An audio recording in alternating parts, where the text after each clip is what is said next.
কত টাকার মালিক নামের আগে দিয়া হাজি, অথচ বাড়ির পাশের মানুষটা না খাইয়া ঘুমায়। একবার খাইলে আর একবার খেতে পারে না।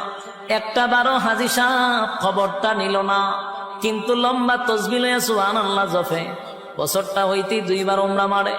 আল্লাহ বলে, বান্দারে মক্কায় গিয়া নাম পালাইছো হাজি, দেশ আইয়া তুই আগের মতো ফাজি। তোর মতো হাজির কোনো দরকার নাই। আমার বন্দা না খাইয়া ঘুমায়, এমন হাজি আল্লাহর কাছে তার কোনো গ্রহণযোগ্যতা নাই। ওয়ালাম নাকুনু তুইমুল মিসকিন, যাদের অঢাল সম্পত্তি আছে তারা যেন মিসকিনের পাশে দাঁড়ায়, তারা যেন অসহায়ীদের পাশে দাঁড়ায়। অসহায়ীদের পাশেও যদি না দাঁড়ান, জাহান্নামে যাওয়ার এটা কয় নাম্বার কারণ?